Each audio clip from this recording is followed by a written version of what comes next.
ئاڵۆزبوونی پرۆسەی سیاسی عێراق و دواکەوتنی گۆڕانکاریە وەزاریەکان ڕەنگە لە بەرژەوەندی لایەنە سیاسیەکانی هەرێم بێت، چونکە تا ئێستا نەیانتوانیوە شاندێکی هاوبەش پێک بهێنن و بۆ گفتوگۆکردن لەسەر ئەو پرسە سەردانی بەغدا بکەن.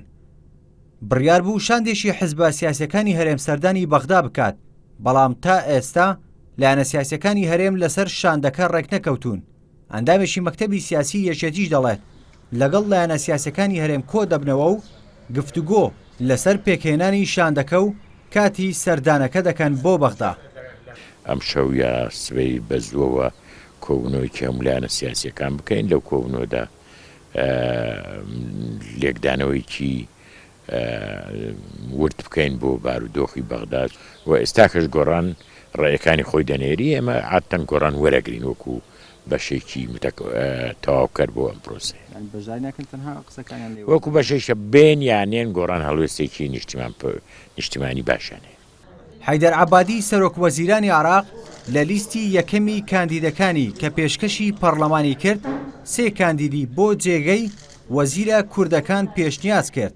ئەوەش ڕوبەڕووی ڕخنەی لایەنە سیاسیەکان و فراکسیۆنە کوردیەکان بووەوە، بەڵام لە لیستی دووەمدا عەبادی هیچ کاندیدێکی بۆ شوێنی وەزیرە کوردەکان پێشکەش نەکرد.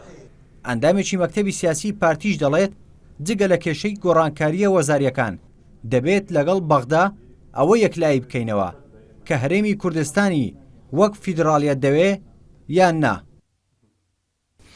مەسلەی دەستورە، مەسلەی شەراکەتی ڕاستەقینەیە، ئێمە لەگەر بەغدا مەسلەی میزانیە، مەسلەی فرۆشتنی نەفتە، ئەو شتانە بە جددی باز بکرێت لەگەر بەغدا. ئایا بەغدا ئێمەی دەوێ وەکو فیدرالیەک ئێمە لە زمینی ئەو فیدرالی بمێنینەوە، ئایان ئێمەی ناوێ؟ ئەگەر ئێمەی دەوێ بەغدا دەبی شەراکەتەشی ڕاستەقینە هەبی، دەبی دەستور پێشێل نەکرێت، دەستور مەرجی مانەوەی ئێمەیە لەگەر عێراق. گۆڕینی ڕەوتی ڕووداوەکان لە پەرلەمانی عێراق لە پێکەنانی کابینەیەکی نوێوە بۆ سندنەوەی متمانە لە سێ سەرۆکایەتیەکە دۆخی سیاسی عێراقی ئاڵۆزتر کردووە و تا ئەو ڕووداوانەی پەرلەمانی عێراق بەلایەکدا نەکەوێت پێناچێت پرسی گۆڕانکاریە وەزاریەکان ببێتەوە بابەتی گفتوگۆکان. ڕێبوارکاکەی یەنارتی هەولێر.